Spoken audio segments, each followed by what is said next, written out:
Here's something that every single woman needs to know.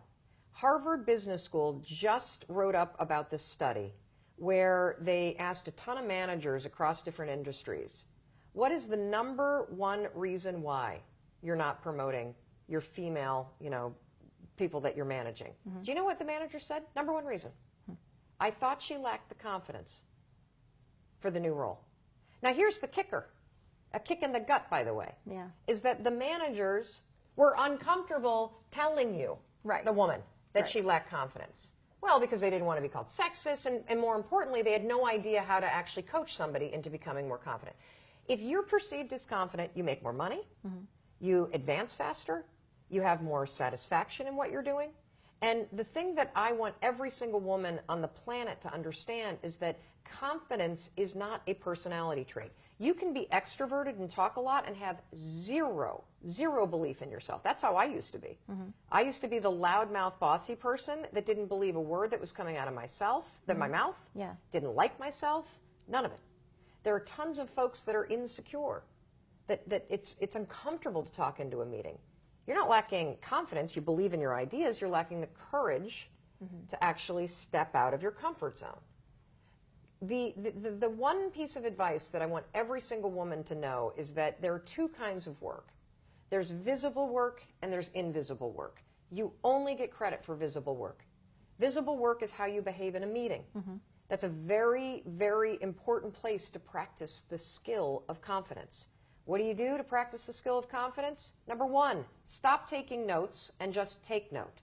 If you have an important meeting, I used to be a lawyer, and you need all the details, hit the memo transcribe thing on your phone. Let Siri take the notes for you. Then take that file, go straight to YouTube, make it a private file, upload it. You know what YouTube will do? Transcribe it. Transcribe it for free. Yeah. So now you got your notes. But I don't ever want to see you in a meeting like this.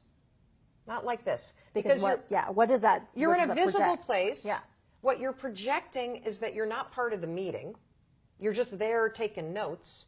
Your physicality is bent over, so now your brain is focused on transcribing. I want you sitting back. I want you jotting, taking note about a few things, and then I want you to do something that may feel uncomfortable. 5, 4, 3, 2, 1. Do not leave a meeting without ever talking.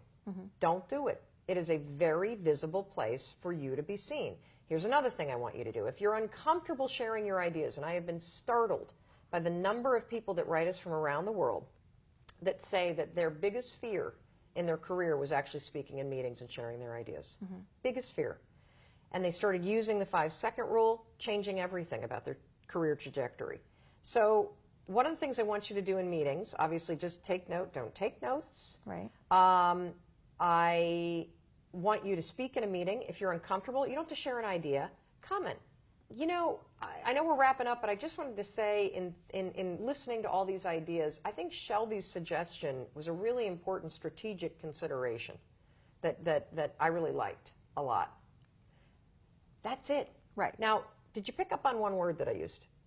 No. Strategic. They have done studies. This is psycho research, because it'll make you really mad when you hear this. They've done studies where they coach women executives to use the word strategic in visible settings. Conversations with your bosses, how you behave in meetings, emails. Within 1 year of coaching women, just to say the stupid word, strategic. Right. Strategery. Strategery, yes. The annual reviews and the remarks for how executives are perceived as strategic contributors jumps dramatically. Just by saying the word. By using the word. Here's another thing to pay attention to. Your emails. Are they to the point? Do you have the confidence to write an email that is to the point, or do you ramble and go all over the place and the I thinks and explain yourself? So the most important thing that you can develop and work on for yourself, particularly for women, is the skill of confidence. Pay attention to visible versus invisible work.